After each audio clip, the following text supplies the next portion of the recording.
Hi everybody and welcome to this week's yoga class.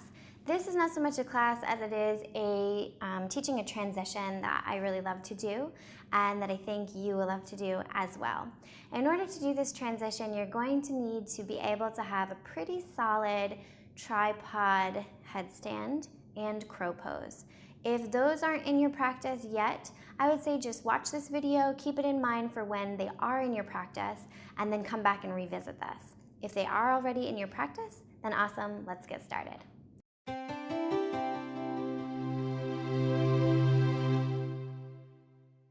When you're ready, come into a comfortable seated position.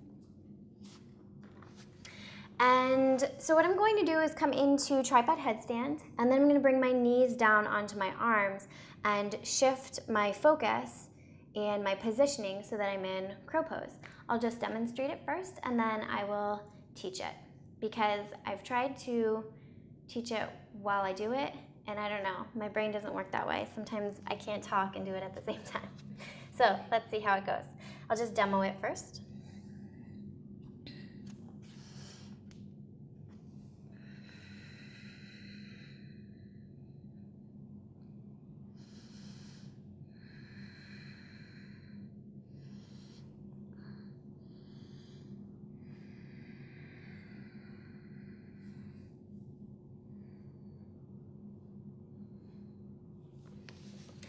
So that's how I do it. I have found that the trick is to, one, not rush. There's no rush. There's nobody there with a timer telling you need to get into that crow pose in this very exact second or else. Take your time. The beauty, in my opinion, is in the transition, not the final posture. So take your time in those transitions. There's no rush. The second thing I've noticed is that my eyes are the most powerful thing in this transition. Meaning that when I'm in my tripod headstand, my gaze is back behind me.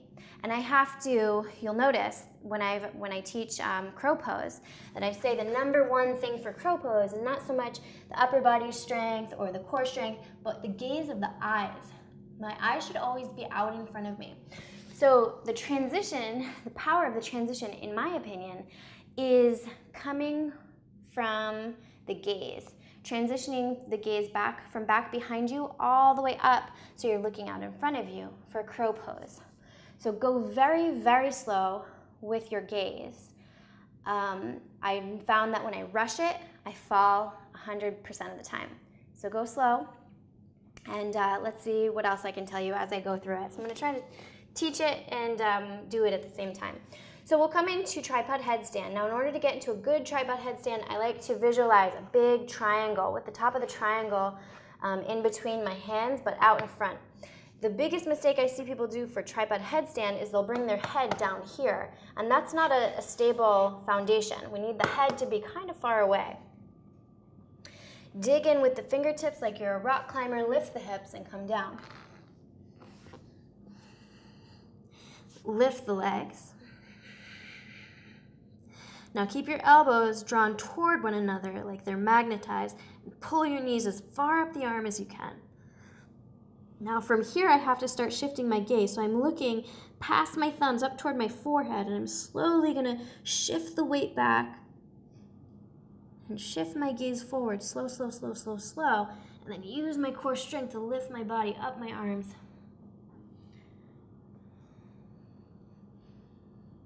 And release. So that's how you do it. I would suggest practice, practice, practice. And also if you're new to this and you don't want to exert so much strength and so much energy as you're practicing, you can also just start with a tripod, a little pod here, like this, and then play around with coming up. So if you're not quite stable in your tripod headstand, you don't want to bring the legs all the way up, it's still a headstand if your legs are down. So just keep that in mind. Practice, practice, practice. And if you have any questions at all, leave them in the comments below or on our forum at forum.yogabycandice.com. You can also tweet me at Yoga by Candace or on Instagram at Yoga by Candace as well. Thanks so much for watching. I hope you enjoy, and I will see you next time.